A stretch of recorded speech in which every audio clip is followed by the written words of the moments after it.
Assalomu alaykum o'quvchilar. Bugungi darsimiz for cycle. Pythonda cycle qanday ishlanadi? Har doimgidek kodlarni yozib olganman. Vaqt ketmasligi uchun, sizlarga tushuntirish oson bo'lishi uchun. Birinchisi oddiy cycle bu. Mevalar nomli list yaratilgan. Uning ichida olma, banan, uzum bor. Mevalar desak, mevalarni bizga chiqarib beradi. Shu kodni ishlash jarayonini ko'ramiz.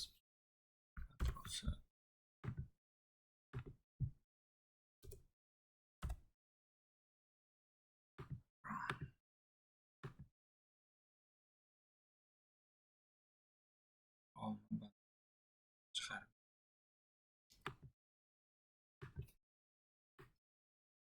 Keyingisi range orqali 5 ta sonni chiqarib berish. Dastur kodi.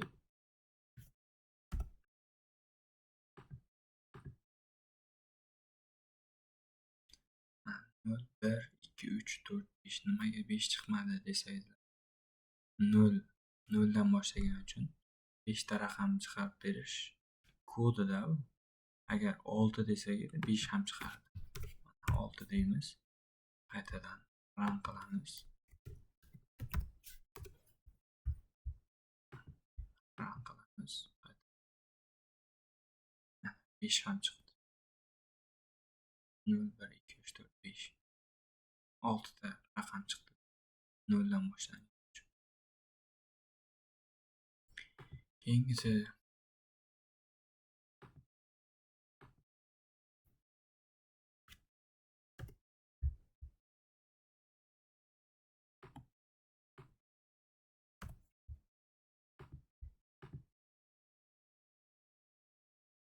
ikki, 3, 4, 5. Nimaga bunday chiqdi desangizlar, 2 dan boshlab ketdi. 2, 3, 4, 5. 4 ta raqam chiqdi. Orasida 2 dan 6 gacha kelgan 4 ta raqam bo'lgani uchun 2 dan boshlab 5 gacha kelgan chiqardi. 7 bo'lganda 6 ham chiqardi. Bu raqamlar bilan ishlashda bu.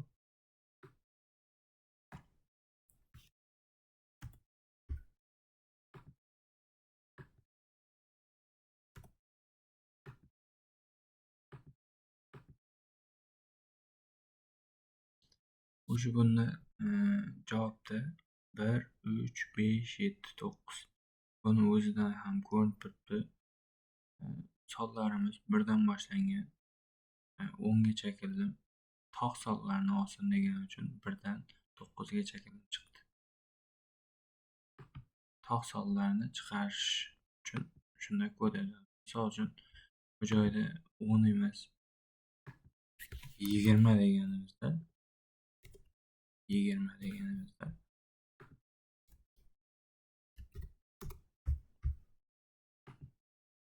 ishlatib ko'ramiz. 20 deganimizda 1 dan 20 gacha bo'lgan tog' sonlarni chiqarishdi. Kodi bo'lardi. Keyingisi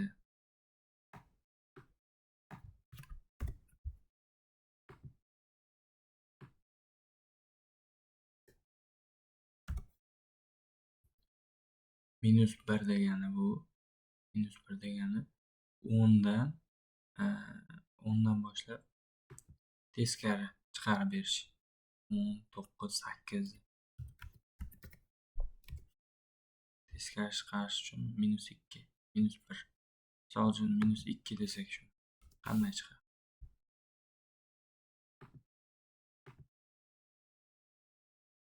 10, 8, 6, 4, 3, 4, 2.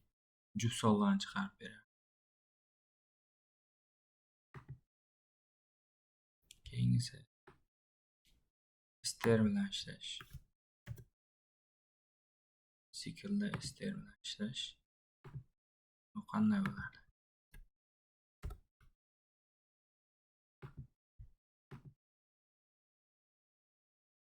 Python bizga chiqarib beradi.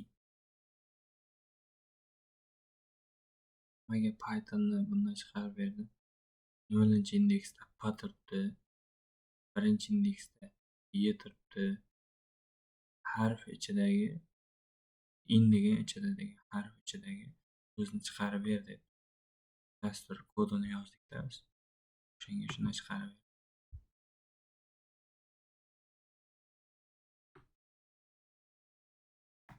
Bu for cycle'da breakni ishlashi qanday bo'ladi? Break degan o'zi sindirish degani.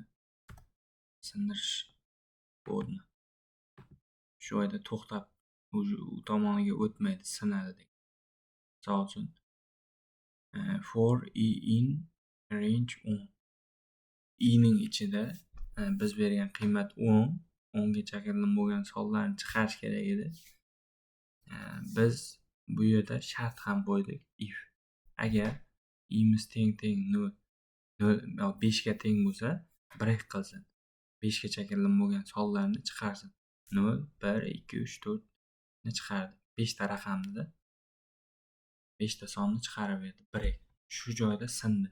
Agar break bo'lmaganida, o'zi bu for bo'yicha, cycle bo'yicha aylanib 0 dan 9 gacha kelin bo'lgan sonlarni chiqarib bergan bo'ladi. Bu joyda breakni qanday ishlashini o'rganib ketgan bo'lamiz. Misol uchun breakni qayerlarda ishlatishimiz mumkin? Biror bir dastur yaratmoqchi bo'lsak, shu joyida 5 gacha kelin bo'lgan sonlar yoki 50 gacha kelin bo'lgan sonlarni chiqarish kerak bo'lsa, o'zi sindirish uchun kodni shu joyda to'xtashi uchun yo biram shunga o'xshash qilib ishlashi uchun breakdan ishlatamizda, breakni ishlatamiz. Shuni ishlatish uchun shu kodni yozib, oldindan tayyor qilib qo'ygandim sizlarga tushuntirish uchun. Continue operatori qanday ishlashini hozir ko'rsatib o'taman.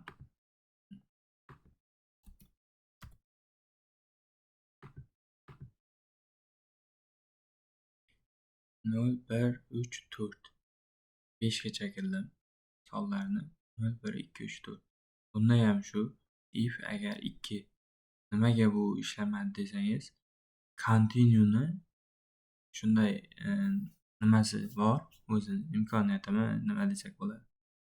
Biz cycle'ni aylantirayotgan bo'lsak ham, u 0 dan 4 gacha kelin raqamlarni chiqarib beryapti.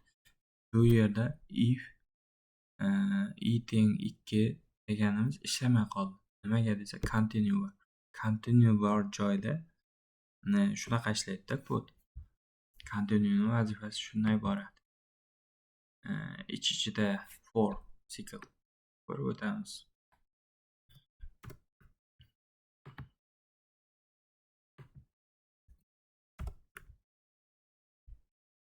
Tozalab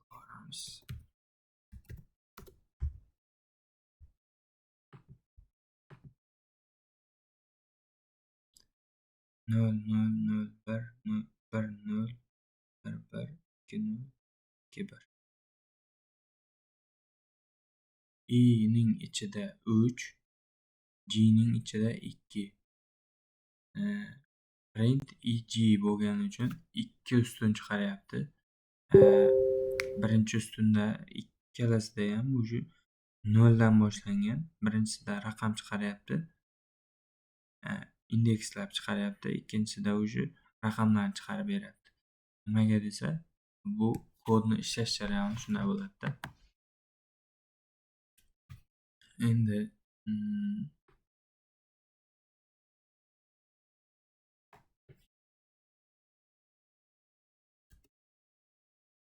str bilan ishlashni ko'ramiz.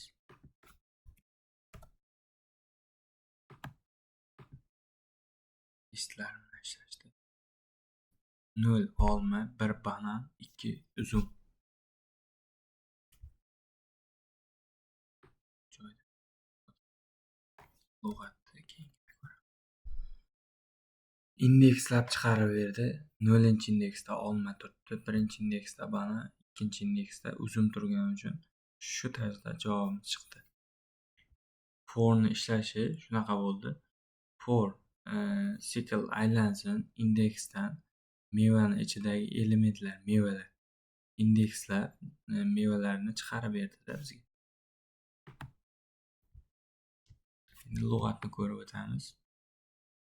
Lug'atlar.